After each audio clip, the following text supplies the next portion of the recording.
Bon, à quelques jours de la sortie de Black Panther Wakanda Forever, on ne connaît toujours pas le véritable antagoniste de cette guerre, qui oppose les Talokan aux Wakandais. Mais une chose est sûre, l'ennemi juré du prince des mers sera présent. Tantôt roi, tantôt traite à son peuple, il est un redoutable adversaire. Vous l'aurez compris, aujourd'hui on parle d'Atuma, l'anti-héros de l'univers de Namor. Je compte sur vous pour vous abonner, liker et partager la vidéo. Atuma est apparu pour la première fois en 1964 dans le comic book Fantastic Four numéro 33, créé par Stan Lee et Jack Kirby. Atuma est un barbare possédant une force colossale. Il est issu d'une tribu qui fut bannie par les Atlantes. Selon une prophétie, un grand guerrier serait pressenti pour gouverner le peuple. Et Atuma grandit avec l'idée que cette prophétie lui était destinée en choisissant comme symbole l'épée, contrairement à Namor qui choisit un trident. Devenu un jeune adulte, Atuma prit le commandement de la tribu guerrière et jura de conquérir Atlantis. Il eut une fille qu'il baptisa Andromeda, mais Atuma désirait plus que tout un héritier de sexe masculin. De ce fait, il ignora complètement l'éducation de sa fille. Désireux de conquérir le monde de la surface, Atuma fut vaincu à plusieurs reprises par Namor, aidé des 4 Fantastiques puis par Iron Man. Dans cette entreprise fastidieuse,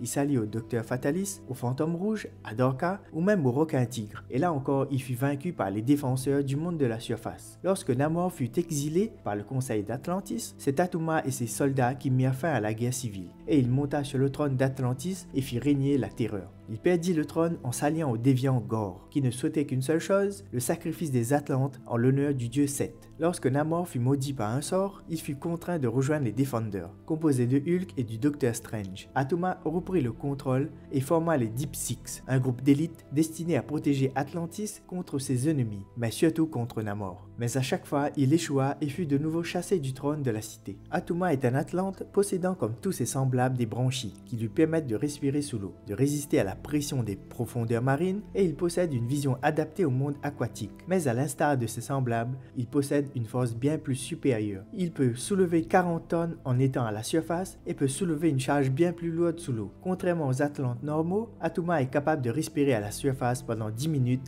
sans respirateur artificiel.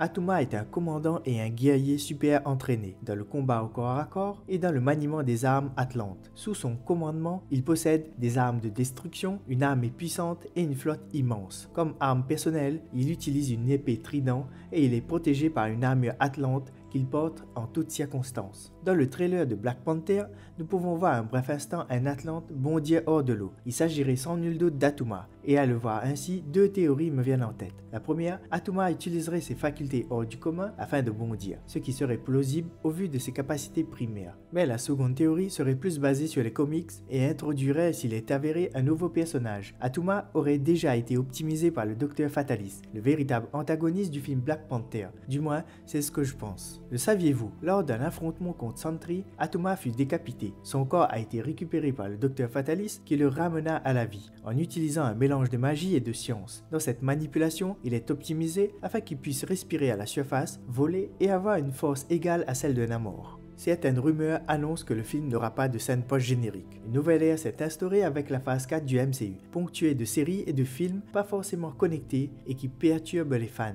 D'autant plus que si les scènes post-crédits sautent, c'est en quelque sorte l'identité des films du MCU qui part avec. Cette phase nous a conduit inéluctablement vers un super méchant iconique de l'univers des comics connu sous le nom de Kang le Conquérant. D'ailleurs, Ant-Man Quantumania est annoncé pour le début 2023, de quoi débuter la phase 5 du MCU sous les meilleurs auspices. Si cette vidéo vous a plu, n'hésitez pas à vous abonner, à partager son contenu et à liker pour soutenir la chaîne.